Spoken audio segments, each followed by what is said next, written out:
Promise, sure. Sure to God. Kasi pag nagugas ko sa putay ko, guys, grabe talagang ritual ko.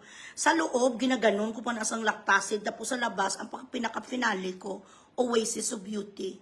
Tapos mga ilan, pero may mga rose water, pa kunin nga ginakuha na pisik-pisik sa putay ko. Ya guys, kag pineapple juice.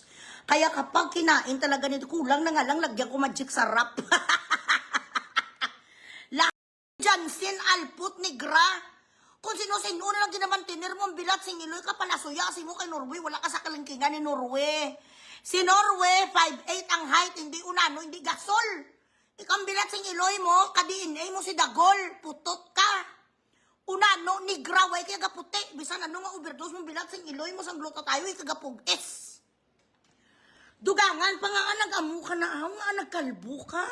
Nga upaw ka, pabutang ka diriyo, paamon mo na mo buhok ko. Ay kalain niya sa iyang situation. Pa-implant, hindi ka ka-afford sang implant. Ay ala, imol. Kung ako, for example, amo na itsura ko, gaamo ko na, hindi ko magwa sa balay. Oh, ginabras me ko that, baby, you want, okay. Which side? Side A, side B, okay. B1, B2. Every night, guys, Daddy Books could not go to sleep without breastfeeding Pro Meal from Eloise. Si ate may inborn nga runway sa atang correct. Ay, kalain siya situation. Why are you upaw? Mas upaw pa sa kay Chay Ala, no? Okay lang na yan kay Chay Ala, niya kay Muñeca Barbidal. Lalaki, okay lang na magkalbo. Pero sa babae, katsarado, ginakimotherapy, bilang sinido, kanseron. Hello, Soy Herrera. Ano agenda sang meeting? Di ba, mo mother party kay ano? Party kay Jansen nga kaploga. Ginasayaan niya si Norway nga malaway. Si Norway na insecure naman siya kay Norway. Kay nagpa-rhinoplasty si Norway. Mas manami ang rhinoplasty ni Norway. Kaya dito sa mga malahalon, ng mga taga Manila, tiya rhinoplasty sa Bacolod lang nga nagimo sang ilong ni Punga. Kung hindi ka ba naman gaga kag kalahati bilat sing iloy, nakita mo ginang sitwasyon sa ilong ni Punga, dito ka man napubra sang imo ilong ko di ka bigaga, gali ka ti syempre cheap mo. Amo na yung mga afford tapos yung bayaran niya pa credit card, utang, installment. 6 years to pay. Ay, aragay. Joe Neil, hi. Apply minoxidil for more baby hair. Charot. Ang dapat niya siya, hair transplant. Kaambisyoso sa bilat sa inloy manuya. Way kaya suso.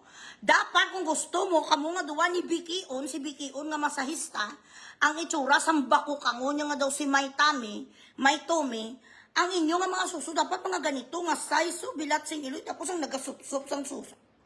Sang suso nyo gabi-gabi, bilat sing iloy, ang inyo gani kanta paminsan-minsan. Hindi ba kamo gabi-gabi, bilat sing iloy, ginatorjak sang inyo mga banabers, mga puro uhaw, ang mga putay nyo lawas talang sa laway.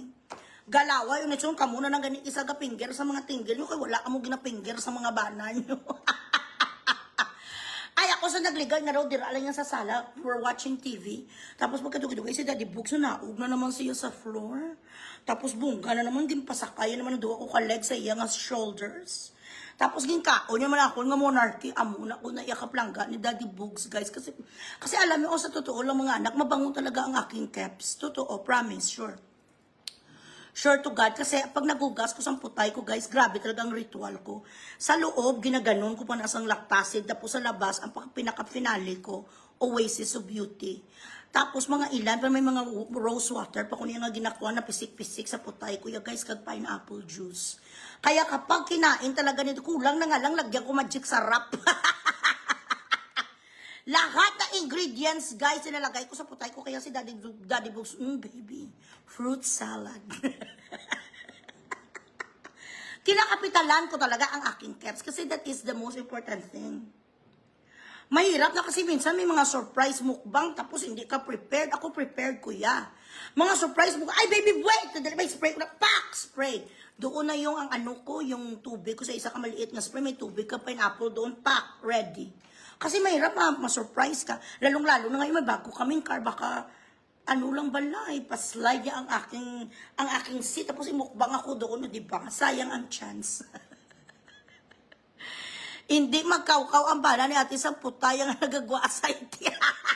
Aragay. Oo bala, asay.